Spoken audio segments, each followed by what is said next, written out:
California.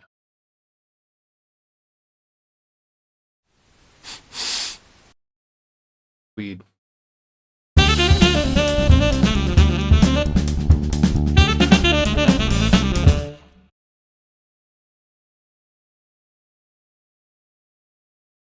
Hey, YouTube comic community, it's Jimmy the Geek Aficionado. Couldn't see it. Anyway, welcome back to Mail Call Monday. Got in a package from California. Quite sure what's in it. Probably a comic book. I can almost guarantee that it's a comic book because it doesn't smell like marijuana. Kaya, if you're not familiar, is up in Northern California. And I want to say that I got this from RJ Collectibles on Instagram. They were having a live sale hosted by Newsstand Comic Collector, who's a great dude. Check him out if you can. And this is what I think it is. This is super special. Very, very special. So let's crack this guy open and let's see what we can see, shall we?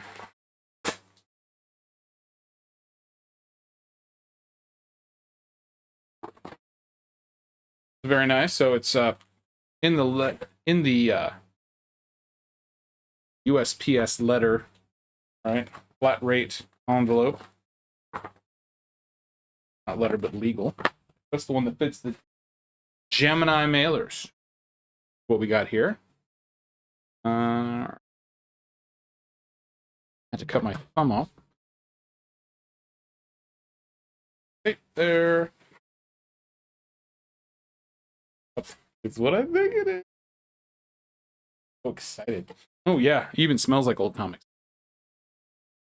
Okay, so if you're not familiar with the channel, I am a huge X-Men fan. And I've been reading X-Men since, well, I got into G.I. Joe first, and then from G.I. Joe went straight to X-Men. Actually, a buddy of mine in middle school got me into X-Men. And one of the best characters in there is Professor X, who's the leader of the X-Men. But here's the cool thing. Back in the 60s, they did these anthology series, and they kind of test drove some of the characters, right? And one of those characters was Professor X. And is in a story in Strange Tales number 69, and this is back when Marvel was Atlas, so this is pre-Marvel, and I was able to pick this up for a really good price. It's low grade, as you can see, but finding these things in high grade is really rare. But it is a very cool story, and I'll actually pull this out. This guy could definitely use some TLC, a little clean and press. That'll make it a lot better. It's yeah, that's what I thought. You can smell there's some water damage here, which is not something I'm very keen on, right? But you can definitely smell the moisture in here. So I'm gonna have to treat this and try to take care of that. But we wanna, yeah, got some rust migration going from the staples. Just gonna check it, make sure it's complete. Okay. So the book checks out. Again, as I stated, it's got a little bit of, it's got moisture damage, right? And so what that typically does is because it holds the moisture in, it'll generally affect the staples the most, right? So the staples will accumulate rust, the rust will pass into the pages, and then eventually there'll be enough decomposition of the staples themselves that the staples will deteriorate and completely just disintegrate, or that'll happen to the paper as well. So gonna want to treat this guy, get that extra moisture out of there, and make that a lot better. But on to the reason why this book is important, and it is not the cover, right? So the gentleman on the cover, right? That's the man in the iron box. That's not the story that we're actually looking for. The one that we're interested in is just past the centerfold, and it's called The World That Was Lost, and it features this guy here, this bald gentleman in a wheelchair, in a suit, hanging out on a ship. And the reason is that he wants to be taken to where he believes Atlantis once existed. And he does that for reasons of his own, but as you can see from a lot of the art in here, right? Very Professor X-esque, right? So that's a good tryout for this character type, right? See how people took it.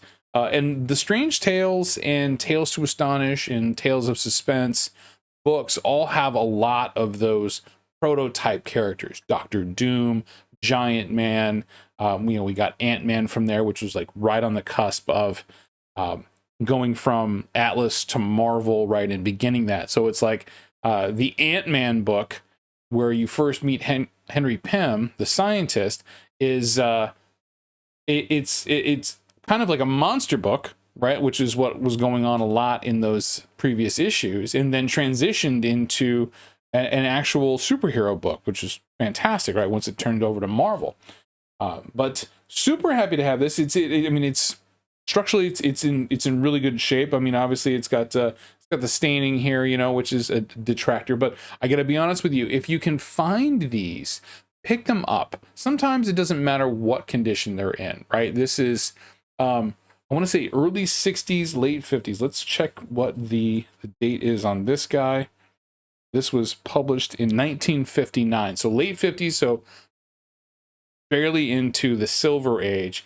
But a lot of these books, because they're not super popular superhero books at the time, they didn't get a lot of love, and they've been a lot of them have been lost. And this is the first time I've come across this book, and I've been aware of it for decades. So I mean, I wasn't hunting it hard, right? But just to see it pop up, and that's kind of how I like to hunt. I don't just go and target after exactly what I'm looking for. I keep a lot of things kind of open to see what comes up, and that's what makes that hunt fun.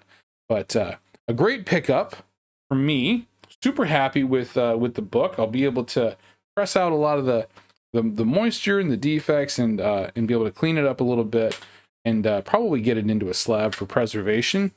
But other than that, happy as heck to get this great book, Strange Tales, issue number 69, prototype of Professor X. Thanks for watching. Thanks for clicking play on the video. If you could do me a huge favor, and if you could click on the thumbs up button right there and subscribe to the channel and ring that notification bell, I'll let you know when I get in more great stuff in my mail call videos. These come out on Mondays. On Tuesdays, we have treasure hunt videos, and on Saturdays, we have other special stuff. So thanks for checking us out. Thanks for clicking play on the video, and stay classy, you